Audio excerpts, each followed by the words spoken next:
नमस्ते everyone, welcome back to my channel. मैं हूँ Shivani and I am a life coach and a healer. अगर आप लोगों को manifestation, law of attraction, spirituality, self discovery जैसे टॉपिक इंटरेस्टिंग लगते हैं तो आज ये वीडियो आपके लिए है। And today I am going to speak about why life feels so difficult when we choose spirituality, when we choose the path of spirituality.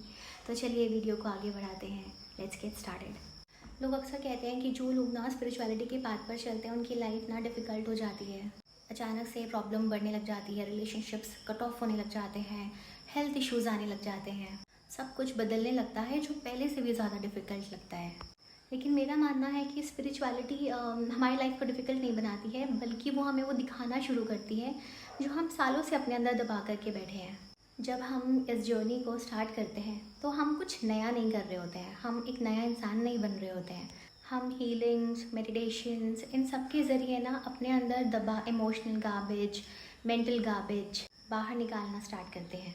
वो फियर्स, वो इनसिक्योरिटीज़, ट्रॉमास, बिलीव्स, बहुत ही बैड एक्सपीरियंसेस जो हमने सालों से अपने अंदर रखे होते हैं, जिसको हम सप्रेस करके बैठे होते हैं, जिन्हें याद कर करके हम बार बार रोते हैं।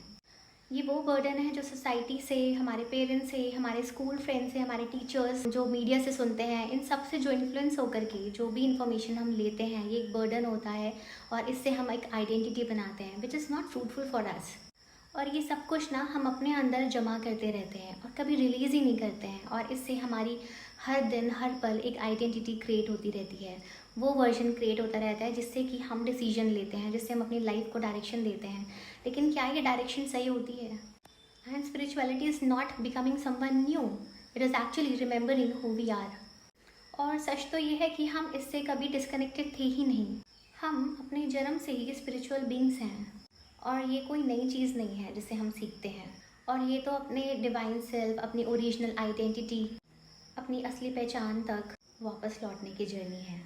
इस जर्नी में ना हम कुछ भी नई आइडेंटिटी क्रिएट नहीं करते हैं, हम बल्कि धीरे धीरे उन पुरानी स्टोरीज़ को, पुराने बिलीव्स को रिलीज़ करते हैं जो हमने सोसाइटी के एक्सपेक्टेशंस और कंडीशनिंग की वजह से बनाई थी। तो फिर स्पिरिचुअलिटी इतना डिफ़िकल्ट क्यों लगता है? And answer lies in our subconscious mind. हमारा सबकॉन्शियस माइंड उस पेन को सेफ समझने लगता है जिसके साथ हम सालों से जी रहे हैं, जिसके साथ हम अटैच हो चुके हैं।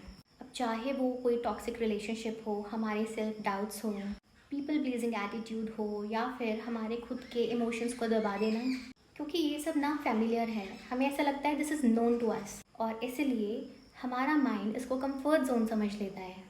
You know what, the known pain feels safer than unknown freedom. जब स्पिरिचुअलिटी हमें इन पैटर्न से बाहर निकलने को कहती है तब रेजिस्टेंस आता है और हम अननोन से डरने लग जाते हैं, क्योंकि हमारा माइंड सर्टेनिटी चाहता है। हम उस पेन, उस टॉक्सिसिटी के साथ रहने लग जाते हैं, हमें उसकी आदत पड़ जाती है। लेकिन हीलिंग और ट्रांसफॉर्मेशन के लिए उसके लिए काम करना पड़ता है, उसके लिए टाइम निकालना पड़ता है, और इसी वजह से स्पिरिचुअल अवेकनिंग कभी कभी पेनफुल लगती है। और शायद स्पिरिचुअलिटी का मतलब कुछ भी नया पाना नहीं है, जो मैं बार बार कह रही हूँ।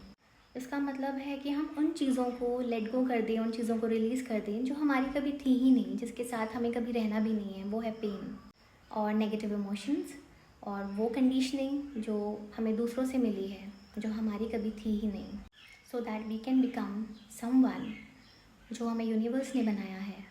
And spirituality is not a journey of becoming, it is a journey of remembering.